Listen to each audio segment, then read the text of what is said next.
حتى اللحظة وهذا الرجل لا يصدق ما حدث معه، فقد شفاه الله من مرض خبيث أصاب المثانة واستفحل في مناطق مختلفة من جسده بعد تناوله نبتة تتواجد فقط في بلاد الشام.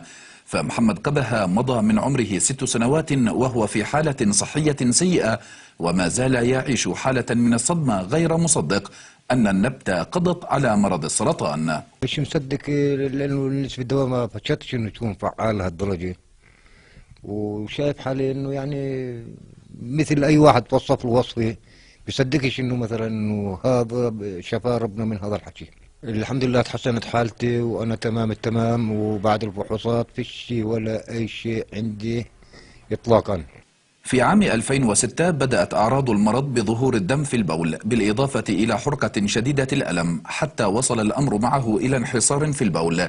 ابنة شقيقه والتي تعمل ممرضة طلبت منه إجراء الفحوصات ليتبين أنه مصاب بمرض السرطان في المثانة والبروستات، ومع مرور السنوات استفحل المرض ليصيب كبده ورئتيه، رغم تلقيه العلاجات اللازمة وعمليات الاستئصال والجلسات الكيماوية. سنوات 6 عاشها في ألم وخوف ويأس.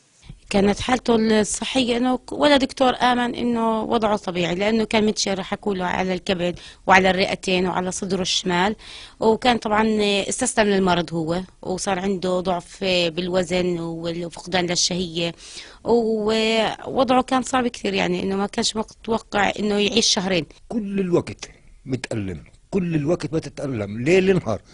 العلندة أو العليق هي النبتة التي كانت سببا في شفائه حسب قوله، عندما قدمها لإحدى مواشيه المريضة وشفيت بسببها، لتأتيه فكرة تناولها لمدة 5 أشهر بعد غلي 350 جراما مع 7 لترات من الماء مدة 2 ساعات على نار هادئة، ويتناول لترين منها يوميا.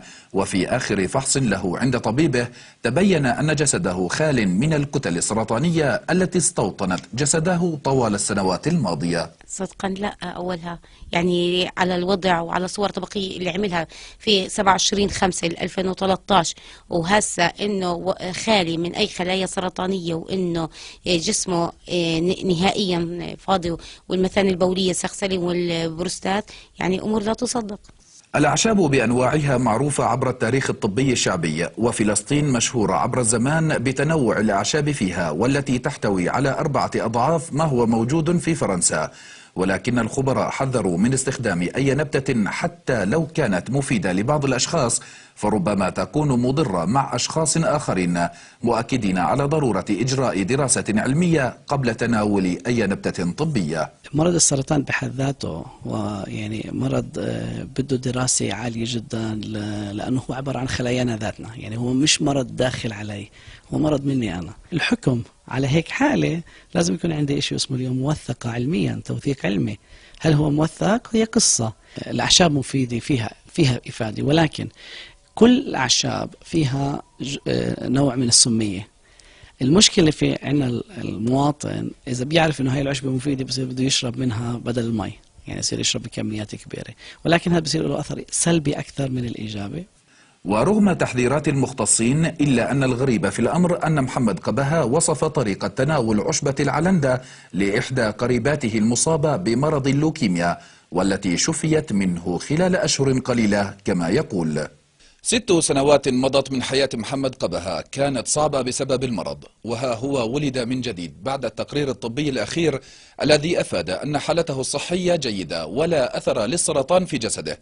لكننا لا نجزم أن هذه العشبة كانت من أسباب الشفاء إلا بعد دراسة علمية تؤكد ذلك، لكن أبو أيمن استطاع التغلب على المرض. رائد أبو بكر، فضائية معا، من قرية طورة جنوب غرب مدينة جنين.